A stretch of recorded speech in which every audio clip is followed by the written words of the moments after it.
শাসক যে ভাষায় কথা বলে তারা সে ভাষায় কথা বলছে। কিন্তু প্রশ্ন হলো যে ওখানে তো এটা ঘটনা যে একটা বড় অংশের মানুষের মধ্যে বিচার ব্যবস্থার প্রতিও আস্থা কমেছে। কি দুঃখ লাগে যখন দেখি মোহাম্মদ জাফর ইকবালের মতো বুদ্ধিজীবী তিনি চিঠিতে তিনি একটি হস্তলেখা একটা ইয়েতে তার সই দেখতে পাচ্ছি যে এই মন্তব্যের পরিপ্রেক্ষিতে তিনি আর কখনো বিশ্ববিদ্যালয়ের প্রাঙ্গণে যাবেন না, তিনি আর ছাত্রদের মুখোমুখি হবেন না। ছাত্র আন্দোলনে গুলি চালানো মানা যায় না। আমরা আশা করব যে যিনি শিকার হয়েছে তিনি স্বীকার করবেন না। তো মৃত্যুর দায় কার? এই পরিস্থিতি কি হাসিনা চাইলে এড়াতে পারতেন না? আমি যে বড় ছবিটা যেটা আমার কাছে আসছে সেটা হচ্ছে যে কিছু না কিছু একটা নিয়ে বোমটা ফাটে। কারণ অনেক দিন থেকে বাংলাদেশে একটা বড় অংশের মানুষের মধ্যে নানা রকম ক্ষোভ জমছে। আওয়ামী লীগের শেখ হাসিনা সরকারের নানা রকম নীতি নীতি বলতে না, মানে শাসন যেভাবে তারা করেছেন যাকে একটা বড় অংশের মানুষ স্বৈরাচার মনে করছে, ওখানে প্রশাসনেরও পুলিশেরও এমনকি বিচার ব্যবস্থার উপর একটা বড় অংশের মানুষের আস্থা হারিয়েছে। সেটা স্থানীয় প্রশাসন হোক, সেটা পুলিশ হোক, সেটা নির্বাচন কমিশন হোক, সেটা বিচার ব্যবস্থা হোক, একটা বড় অংশের মানুষ মনে করছেন যে শাসক দল এগুলো সব দখল করে নিচ্ছে। এই ক্ষোভটা কিন্তু আজকের নয়, এটা অনেক দিন ধরে জমা বাঁধছে, বারুদটা অনেক দিন ধরে পরিমাণে বাড়ছে। মানে ওখানে একটা এই যে প্রেসার কুকার ট্যাকটিক্স বলা হয় যে যখন প্রচন্ড বেড়ে যায় তখন সেটাকে একটু বের করে দেওয়া উচিত, প্রেসার কুকারের মতো হাওয়াটা সেটা বেরোতে পারতো যদি নির্বাচনটা হতো। যখনই নির্বাচনটা আবারও বিদ্বন্দ্বিতায় হলো তখনই এটা খুব পরিষ্কার ছিল যে এর বহিঃপ্রকাশ অন্য কোনো না কোনো ভাবে কিছু না কিছুতে কেন্দ্র করে। আমরা আমাদের পশ্চিমবঙ্গের পরিপ্রেক্ষিতেই দেখতে পাই 2006 থেকে 7-8 একের পর এক বিভিন্ন ঘটনা যেভাবে হওয়া মাত্র ছড়িয়ে পড়েছে, সেটা একটা বিশেষ সময়ের ফসল ছিল। ওই একই ধরনের ঘটনাগুলো পরবর্তীকালে ছড়ায়নি। হ্যাঁ, সিঙ্গুর নন্দীগ্রাম বড় ঘটনা, পুলিশ মাঠে নেমে জমি দখল করছে, এই দৃশ্য আগে সেভাবে দেখা যায়। বাংলাদেশে এই মুহূর্তে মৃত্যুর সংখ্যা কিন্তু অন্তত 38, অন্তত আমরা তাই খবর পাচ্ছি। গতকালকে একদিনেই 19 জন মারা গেছে বলে আমরা খবর পাচ্ছি। এবং তারপর থেকে ওই অর্ক যেটা বলছিল, তুমিও বলছিলে যে যোগাযোগ করা যাচ্ছে না। সত্যি বাংলাদেশে বন্ধুদের কারোর সঙ্গে যোগাযোগ করতে পারছি না, তাদের ফেসবুক পোস্টও দেখতে পাচ্ছি না। এবং সব থেকে হলো, কাল থেকে আমি শুনতে থাকি, যতবার চেষ্টা করছি বাংলাদেশের সংবাদ মাধ্যম গুলো দেখার, প্রথম আলোর ওয়েবসাইট খুলছি কিন্তু daily star, Ittefaq, Dhaka Tribune এদের ওয়েবসাইট গুলো সব অফলাইন দেখাচ্ছে। তাহলে প্রথম আলোটা কি করে খুলছি আমি এটা বুঝতে পারছি। আজকে আমরা যখন অনুষ্ঠান করছি, এটা আমি জোরে জোরে বলতে চাই, গোটা বিশ্ববাসীকে জানাতে চাই এই অনুষ্ঠান থেকে, বাংলাদেশে আমাদের আত্মীয় স্বজন বন্ধু সাংবাদিকরা অগ্রজোড়া তারা বলছেন কথা বললে মুখ খুললে বাড়ি ফিরতে পারবো না। একে তো ক্র্যাকডাউন, একে তো পুরোপুরি শাটডাউন, ইন্টারনেটই নেই, কারোর সাথে এখন যোগাযোগও করতে পারছি না। যদি বা যোগাযোগ করা যেত, আমরা গতদিন শহীদুল আলমকে পেয়েছি, কিন্তু আমাদের বহু চেনা মুখ, বহু নামী সাংবাদিক তারা বলে, হ্যাঁ, এই আতঙ্কের পরিবেশ, এই একটা আতঙ্কের পরিবেশ, স্বৈরাচার না বললে কোনটাকে স্বৈরাচার বলবে?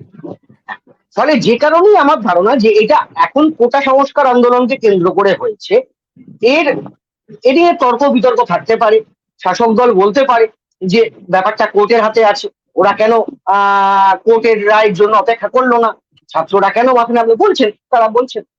তারা বলছেন ইসলামিকরা এর পেছনে রয়েছে, ষড়যন্ত্র আছে। শাসক যে ভাষায় কথা বলে তারা সে ভাষায় কথা বলছে। কিন্তু প্রশ্ন হলো যে ওখানে তো এটা ঘটনা যে একটা বড় অংশের মানুষের মধ্যে বিচার ব্যবস্থার প্রতিও আস্থা কমেছে, যাদের মনে হচ্ছে যে বিচার ব্যবস্থায় শাসক দলের হস্তক্ষেপ হচ্ছে। এটা মনে করছে যেভাবে নির্বাচনের আগে লাগাতার সমস্ত ধরনের বিরোধীদেরকে ধরে ধরে তুলে নিয়ে গিয়ে জেলে ঢোকানো হয়েছে এবং তাদেরকে বিভিন্ন মামলা দেওয়া হয়েছে এবং তারা জামিন পাচ্ছিলেন, তাতে বিভিন্ন ক্ষেত্রেই মানুষদের সন্দেহ হয়েছে যে এই বিচার ব্যবস্থার একটা অংশের সঙ্গে শাসক দলের আঘাত রয়েছে। হতেই পারে।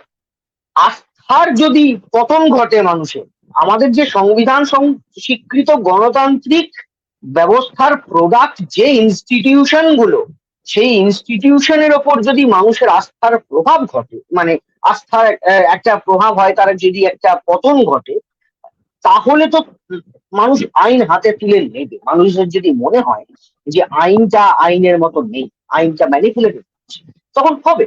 এখানে এখানে প্রায় ঘটনায় ভিতাহুতি দিল শেখ হাসিনার একটি মন্তব্য যে স্বাধীনতা সংগ্রামীরা পাবে না তো কি রাজাকাররা সব চাকরি পাবে।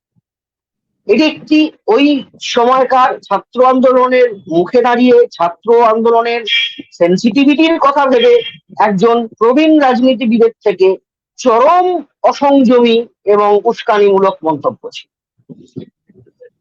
রাজাকার শব্দটার অর্থ পাল্টে গেছে ওনার ওই অসংবেদনী ব্যবহারের জন্য, প্রয়োগের জন্য। যে রাজাকার শব্দটা নিন্দিত ছিল, সেই শব্দ সামনে রেখে বুকে নিয়ে তারা এসে বলছেন যে আমরা সবাই রাজাকার। এবং বুদ্ধিজীবীরা এটা বুঝতে তখন শাসক দল ব্যঙ্গ, বুদ্ধিজীবীরা বুঝতে পারছেন এটা। এবং কি কি ভয়ানক, কি দুঃখ লাগে যখন দেখি মোহাম্মদ জাফর ইকবালের মতো বুদ্ধিজীবী, তিনি চিঠিতে, তিনি একটি হস্তলেখা একটা ইয়েতে তার সই দেখতে পাচ্ছি যে এই মন্তব্যের পরিপ্রেক্ষিতে তিনি আর কখনো বিশ্ববিদ্যালয়ের প্রাঙ্গণে যাবেন না, তিনি আর ছাত্রদের মুখোমুখি হবেন না। তিনি এত বড় বুদ্ধিজীবী যদি ছাত্রদের বক্তব্যের ব্যঙ্গ বুঝতে না পারেন, তিনি এত বড় বুদ্ধিজীবী আর যদি ছাত্রদের ইয়ে না, মানে মনোভাব বুঝতে না পারেন, ছাত্রদের সমব্যাথী হতে না পারেন, তাহলে তিনি কিসের বুদ্ধিজীবী?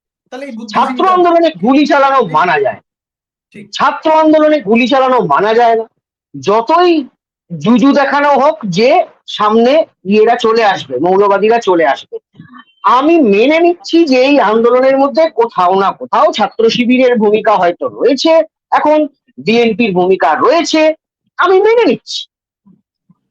কিন্তু তা বলে একজন সৎ বিবেকবান মানুষ সরকার যেটা করেছে তাকে কি সমর্থন পারেন না? আপনি না, আপনার প্রথম দায়িত্ব হওয়া উচিত আগে সামনে এসে বলার যা হয়েছে মানি না, অন্যায় হয়েছে, শাস্তি চাই। তারপরে তো তিনি দ্বিতীয় বাক্য হবে যে কিন্তু একই সঙ্গে মানুষকে বলতে চাই যে মৌলবাদের বিপক্ষ থেকে মৌলবাদের এতে পা দেবেন না। ঠিক, আমার শেষ প্রশ্ন হওয়া উচিত যে যা হয়েছে মানি। কে বলছেন? কেউ বলছেন, কারণ বলার পরিবেশ নেই। যারা বলছেন না তাদের সবাইকে আমি দোষ দিচ্ছি, তারা আতঙ্কে আছেন, অনেক পরিবেশ নেই, তারা আতঙ্কে রয়েছে। কেউ ফয়দা নিয়েছেন, কেউ কেউ ফয়দার জন্য চুপ করে আছেন, অনেকে ভয়ে চুপ করে আছে পরিস্থিতিটা মানতে। এই পরিস্থিতি কেন, তাদেরকে কেন এই মৌলবাদীরা কেন এই একটা গণ আন্দোলনে ঢুকে পড়ার সুযোগ পেল? কারণ সরকার গণ আন্দোলনের ভিত্তি তৈরি করে দিয়েছে। তো যে স্বৈরাচার এতদিন ধরে চলছে এর, এবং যেহেতু নির্বাচনের মধ্য দিয়ে এর বহিঃপ্রকাশের, এই ক্ষোভের বহিঃপ্রকাশের কোনো রাস্তা সরকার রাখেন, সত্যি বিরোধীদের সঙ্গে যে আন্তরিকতা নিয়ে আলোচনায় বসে বিরোধীদেরকে নির্বাচনের ময়দানে নিয়ে আসাটা সরকারের দায়িত্ব ছিল, তারা সেটা পালন করেন। সেই জায়গা থেকে এটা এটা আজ বলছেন এই আন্দোলনটা যদি আর কিছুদিনের মধ্যে সরকার দমিয়ে দেয়, সেটা দমাতে পারে বন্দুক দিয়ে, বুলেট দিয়ে, ব্যাটন দিয়ে, সেটা দমাতে পারে বিচার ব্যবস্থার মধ্য দিয়ে। বিচার ব্যবস্থা হয়তো কোটা সংস্কার কিছুটা রাজি হয়ে যেতে পারে, অনেক কিছু ঘটতে পারে এই এখন পরিস্থিতিটাকে ইয়ে করার জন্য। যদি পরে আবার কোথাও না কোথাও অন্য কিছুকে একটা কেন্দ্র করে এরকম ঘটনা ঘটে, এবং এই 38 সংখ্যাটা ঐতিহাসিক, মানে বাংলাদেশের ইতিহাসের একটা নজিরবিহীন সন্ত্রাস, গণমানুষের উপর নেমে আসা রাষ্ট্রীয় সন্ত্রাস, এটা দ্ব্যর্থহীন ভাষায় আমরা মেনে নিতে চাইবো। ছাত্র বিক্ষোভে পুলিশ কি করে গুলি চালাতে পারে কখনো হতে পারে না, কখনো মেনে নেওয়া যায় না। এই যে মুক্তিযোদ্ধাদের পরিবারের তৃতীয় প্রজন্মকে সমর্থন করতে হবে, হাসিনার যে মন্তব্যের কথা আপনি বললেন যে মুক্তিযোদ্ধার নাতিকে দেব না তো কি রাজাকারকে দেব, এখানে তো মেধার কোনো জায়গা নেই। এখানে মুক্তিযুদ্ধের আবেগটা, মুক্তিযুদ্ধের অনুভূতিটা, মুক্তিযুদ্ধের চেতনাটা হচ্ছে এটা হাসিনার ক্যাপিটাল, পুঁজি। আপনি কি কোথাও গিয়ে মমতা বন্দ্যোপাধ্যায়ের তোষণ নীতির সঙ্গে, নরেন্দ্র মোদীর তোষণ নীতির সঙ্গে এইটার কোনো মিল, এইটার কোনো সামঞ্জস্য খুঁজে পাচ্ছেন? না, এটা ঠিক তোষণ নীতি বলবো না। তার কারণ তোষণটা হচ্ছে, তোষণটা হচ্ছে কমিউনাল অ্যাঙ্গেল থেকে। উনি এনার বিরুদ্ধে অভিযোগ উনি মাইনরিটিদের তোষণ করেন, ওনার বিরুদ্ধে অভিযোগ উনি মেজরিটিদের তোষণ করেন। সেটা এই বাংলাদেশের প্রেক্ষিতে আলটিমেটলি তো শ্রীকান্ত দা, আলটিমেটলি তো এটা ভোট ব্যাংক রাজনীতি। এদেরকে ভোট আমি ব্যাংক নয়, ভোট ব্যাংক রাজনীতি নিশ্চয়ই। কারণ মুক্তিযোদ্ধার নাতি দ্বিতীয় প্রজন্ম হোক, তৃতীয় প্রজন্ম হোক, সে 90% ক্ষেত্রে সে আওয়ামী লীগই হবে। যদিও এই প্রশ্ন করা যেতে পারে যে মুক্তিযোদ্ধাদের সবাই কি আওয়ামী লীগ ছিলেন বঙ্গবন্ধু স্বৈরাচারী হয়ে ওঠার পরেও? এই প্রশ্ন আমরা করতে পারি, কারণ ৭১-এর বঙ্গবন্ধু আর ৭৪-এর বঙ্গবন্ধুর মধ্যে তো আমরা পার্থক্য দেখেছি। বিরোধী দল সিস্টেমটাকেই তুলে দেওয়ার একটা চেষ্টা করা হয়েছিল, একটা দল থাকবে সব দল মিলে। এই এই যে বাকশাল এক্সপেরিমেন্ট যেটা তারা করেছিল, তারপরেও কি স্বাধীনতা সংগ্রামীদের সবাই আওয়ামী লীগই হয়ে গিয়েছিলেন? এটা একটা প্রশ্ন, আমি জানি না। সেই জন্য আমি বলছি যে আমার মনে পড়ছে মুজিব তার শিশু পুত্রকে সেনা প্রধান ঘোষণা করেছিলেন। এটা বালখিল্য আচরণ করেছেন তিনি কিছু। এটা আমাদের বলতে এটা কোনো দ্বিধা রাখা উচিত নয়। ফলে এই স্বৈরাচারী উপাদান সেখানেও ছিল। মানুষকে সবাইকেই ভালো মন্দের চোখে দেখতে হবে, মানে নৈর্ব্যক্তিক ভাবে দেখতে হবে। এখানে হাসিনা নিশ্চয়ই তার স্বাধীনতা সংগ্রামে তার বাবার ভূমিকার ইমেজটাকে বারবার ব্যবহার করে, এবং তার যে পার্সোনাল লস হয়েছে নিশ্চয়ই হয়েছে, সেটাকে ক্যাপিটাল হিসেবে করা উচিত। আমরা সেটার প্রতি সহানুভূতিশীল, সহানুভূতি রয়েছে আমাদের, তাকে আমরা স্যালুট করি তার অবদানের জন্য। তার গোটা পরিবারকে যে নৃশংসতার মুখোমুখি হতে হয়েছে, এগুলো ব্যাপার, কিন্তু সেটাকে সেই সহানুভূতি জায়গাটা চলে যায় যখন তার সরকার ছাত্রদের ওপর গুলি চালায়। আমরা আশা করব যে যিনি শিকার হয়েছে তিনি স্বীকার করবেন না।